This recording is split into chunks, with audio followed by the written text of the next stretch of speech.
Indonesia, apa kabar? Senang sekali kita bisa berjumpa kembali di Anugerah Inspirations.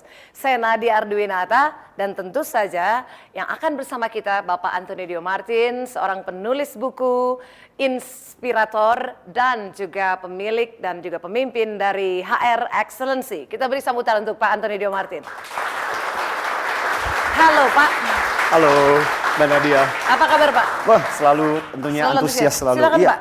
Sama-sama kita akan menginspirasi Indonesia, tapi tentunya saya juga mau nyapa dulu dong semuanya. Apa kabar semuanya? Luar biasa, antusias, yes, yes, yes. Wow, mantap. kita berikan aplaus yang luar biasa. Ya, saya pikir Yes. ya penonton di rumah, pemirsa yang di rumah, saya pikir juga akan terinspirasi yang luar biasa. Sebetulnya ya. Industri atau bidang pekerjaan kita boleh apa saja, tapi Iya. semangat dan antusiasmenya harus selalu. yes Betul, tadi ya. betul. Oke, baiklah. Ya. Pemirsa, kali ini perjumpaan kita dengan Pak Anthony akan bicara khusus tentang bagaimana kita memahami customer kita. Betul, karena Kadang-kadang, di dalam seri yang kali ini di Anugerah Inspiration, kita akan bicara banyak mengenai value-nya Anugerah untuk menginspirasi Indonesia. Yeah. Ya, nah kali ini topik kita akan berbicara mengenai value-nya great. Nah, dari huruf R, responsiveness to serve. Ya, jadi bukan waiting to serve, ya, Yeah. bukan nunggu gitu ya, tapi Proaktif. mesti proaktif.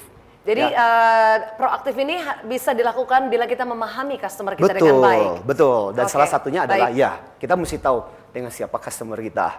Ya, nah karena itu saya pikir kita sama-sama menginspirasi Indonesia gitu ya. Betul. Silakan, Pak, dengan langsung topik saja. kita hari ini. Ya, para pemirsa yang ada di Gold Gym Indonesia, yang ada di sini dan juga yang ada di rumah. Ya, topik kita kali ini kita akan bicara mengenai understanding your customer. Boleh dong sama-sama tunjuk di sebelah kanan Anda dan kiri Anda bilang, you are my customer, you are my customer. Boleh dong sama-sama gitu ya. Boleh yang di sini, yang teman-teman yang ada Bapak Ibu sekalian ada di sini, boleh dong angkat tangan jari Anda gitu ya. Tunjuk sebelah kiri Anda, you are my customer, you are my customer gitu ya. Ya, thank you ya. Hey, pada dasarnya hampir semua kita selalu mengatakan our next process is our customer, betul ya? Ya, setiap orang yang berhubungan dengan kita itulah customer kita. Dan di dalam beberapa kesempatan saya bertemu dengan mereka-mereka yang jualan customer service, ada satu prinsip yang tidak henti-hentinya yang selalu saya katakan, knowing something about your customer is as important as knowing everything about your product. Setuju nggak Bapak sekalian? Ya, kita setuju ya, bahwa kita apalagi kita yang berinteraksi dengan customer, ya memang customer kita tidak selalu harus external customer, tapi bisa juga internal customer. Tapi ya itu, pemahaman sedikit tentang customer kita bisa jauh lebih penting dari pemahaman segala sesuatu yang luar biasa tentang produk kita. Tapi saya merasa begini, ya, kalau terutama untuk Bapak Ibu, rekan-rekan dari Anugerah Corporation ini dan juga untuk yang ada di pemirsa-pemirsa yang ada di rumah yang menyaksikan atau dimanapun Anda menyaksikan acara ini, kita punya product manager yang khusus mengajari belajar tentang bagaimana sebuah produk yang bagus. Ya, tapi apakah pernah kita menyaksikan ada yang namanya customer manager yang mendata, yang membuat perincian, yang membuat sebuah informasi mengenai siapa customer kita? Nah, kenyataannya adalah organisasi seringkali punya product manager tapi tidak punya yang namanya customer manager. Ya, memang sih seringkali dikatakan tapi kan digantikan oleh bagian marketing. Tapi maksud saya adalah tetap saja berbeda gitu. Ya, kadang-kadang kita butuh data informasi akhirnya ini seringkali dikerjakan pribadi masing-masing. Tapi saya ingin mengatakan betapa penting dalam kehidupan kita kadang-kadang mengenali customer kita. Ya, saya masih ingat saya pernah sebagai seorang trainer, sebagai seorang pembicara, saya pernah diminta untuk berbicara di daerah Puncak di Jawa Barat. Ya, dan waktu itu saya hanya diberitahu bahwa Pak minta dong seminar diberikan kepada para sales untuk sebuah perusahaan produk susu, ya, dengan asumsi saya, dengan pemahaman saya berangkatlah saya menuju ke tempat pelatihan, dengan segala slide yang sudah saya siapkan, plus bahasa Inggris yang lumayan canggih, karena saya berpikir bahwa saya akan berbicara dengan level sales yang kebanyakan dalam persepsi saya yang namanya sales pasti minimal rata-rata dia pendidikannya S1, ngerti bahasa Inggrisnya canggih dan sebagainya. Karena ya modul yang saya bawakan adalah modul yang justru diinspirasikan dari modul-modul dari barat, dari luar. Jadi banyak konsep-konsep pemikiran dan bahasa Inggrisnya. Akhirnya singkat cerita sampailah saya di tempat sana dan saya melihat para audiens saya yang akan menjadi customer saya, yang akan mendengarkan seminar saya, yang akan mendengarkan workshop saya pada pagi hari itu. Dan saya shock. Karena yang disebut dengan sales ini adalah anak-anak SPG.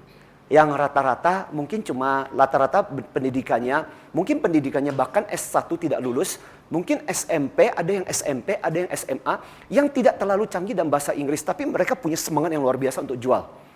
Dan saya betul-betul shock karena segala slide, semua presentasi yang saya siapkan untuk rata-rata untuk tingkat dengan pendidikan yang saya asumsikan terlalu tinggi. Dan saat itulah saya belajar satu pelajaran sederhana, kadang-kadang jangan terlalu cepat berasumsi. Ya, seringkali di dalam pekerjaan kita, seringkali di dalam apa yang kita lakukan, kadang-kadang kita merasa, saya sudah tahu kok, saya sudah kenal kok siapa kira-kira customer ini. Tapi dalam kenyataannya, kadang-kadang tidak seperti yang kita pikirkan. Nah, saya merasa bahwa bicara tentang understanding customer, saya juga merasa bahwa organisasi sekarang sudah berubah, bisnis sudah berubah. Saya merasa bahwa sekarang ini mulai ada sebuah kesadaran yang luar biasa. Bahkan baru-baru ini, saya heran-heran ketika saya mendapatkan sebuah surat dari sebuah bank di mana saya punya kartu kredit dan dia ada satu kalimat pembukaan yang sangat menarik ditujukan kepada spesial. Ya, nama Antonio Dio Martin. Pak, kami tahu bahwa Bapak banyak menggunakan kartu kredit untuk kepentingan ini. Terbukti dari catatan kami, Bapak seringkali traveling dan sebagainya. Karena itu salah satu hobi saya adalah traveling. Jadi katakan Bapak senang dengan traveling dan sebagainya. Pak, kami punya penawaran khusus untuk customer seperti Anda karena kita sedang punya penawaran untuk traveling dengan menggunakan kartu kredit dan dapat diskon seperti ini. Wow. Ya, berarti sesuatu yang sangat-sangat spesial sekali gitu. Saya merasa bahwa saya sedang mendapatkan sebuah surat khusus, ada berapa banyak customernya dia tapi dia mempelajari perilaku saya. Dan saya merasa bahwa organisasi-organisasi di masa depan akan semakin bergerak ke titik itu di mana customer menjadi semakin spesial. Ya, karena alasan yang sederhana sih, mau mendapatkan customer yang baru dibandingkan dengan memelihara customer yang sudah ada, itu jauh lebih baik memelihara customer yang sudah ada.